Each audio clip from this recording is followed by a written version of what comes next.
This is my daughter Poppy, 19 years of age.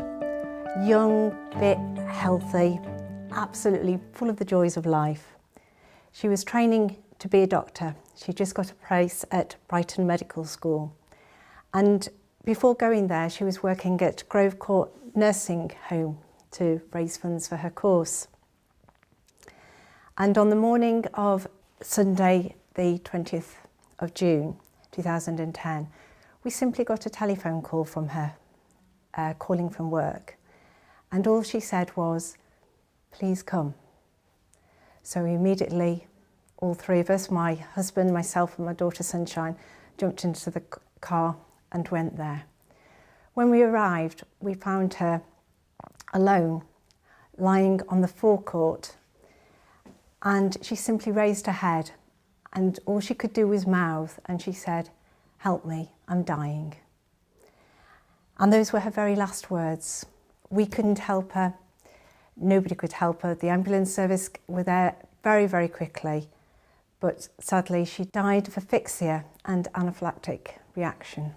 Well, I actually was a friend of Mandy's. I go to Deben swimming pool and gym, and Mandy was the receptionist there. So we became friends because Poppy also attended the gym.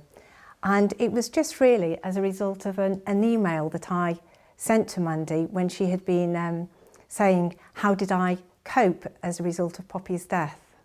The email was, I was feeling sad and reflecting upon all that I admired and missed about Poppy.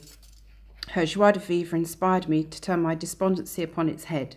I resolved to follow her inspiring example, take over the flame and do at least one thing every day on her behalf, and I call it Poppy Power. And it's to sprinkle magic, make it happen, and try something new. And she does. She's the most inspiring, loving, thoughtful person. Sprinkling magic just seems to come naturally. Poppy, as she said, was so vital, so vibrant, so alive. She had boundless energy and enthusiasm. Life elated and excited her. She had an insatiable curiosity, a passion for an adventure, discovery and exploration.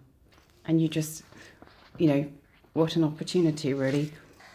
Well, I think you have a choice in life, and one of Poppy's great sayings was, it's not what happens to you that is important, but what you make of it that counts. And Poppy absolutely exuded and radiated love. And I think that love is a powerful, indestructible force. It's always and forever. And therefore, I believe that Poppy's love lives on in everybody that she cherished. I include myself in that, and Mandy as a friend. And I feel that Poppy's joy of life and her desire to help other people is very important for us to continue on. You can either be negative and resentful and bitter, or you can do what Poppy would want us to do, which is almost to carry on the flame and live her life as she would have done were she able to. We're raising money for Médecins Sans Frontières, which translates as Doctors Without Borders, MSF.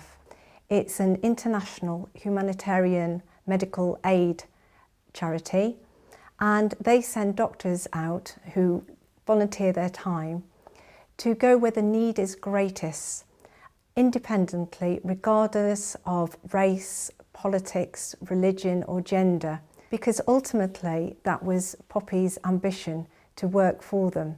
She, ever since she was a little girl, wanted to be a doctor.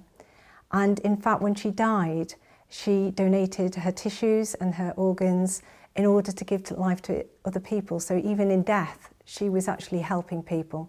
And so we very much believe that she would want us to contribute in a way that she was deprived of, to help MSF do the phenomenal work that they do. It's a dare a day for 365 days. Essentially, anybody can sponsor or dare me to do anything. As long as it's legal and logistical, then I'll do it. And the theme, as you've probably gathered, is pink. Poppy's favourite colour was pink. So everything, somewhere along the line, if we can squidge pink in there, we'll do it. John Oliver's were absolutely brilliant. They not only dyed my hair, but they have agreed, bless them, to keep it going for the whole year. which is brilliant of them. And the other one was Fat Face of Woodbridge, who had me, as Marcy would say, a mandykin in their window, which was just such fun for the day. One of the additions, it's not just about raising money, it is about Poppy had the biggest smile you ever did see. And I think we've already found one of the loveliest things is people have had such fun with this already. I've got friends who log on last thing at night just because they want to laugh to see what the latest thing that's befallen me. So, and the idea too, which I just think is quite important, is that we're not spending money to raise money, and it's in the moment. The same sort of thing really, it's on the day. And so it is obviously about raising money, but it's about spreading love, raising smiles, and it is Poppy. Mission Possible 2014 is Poppy.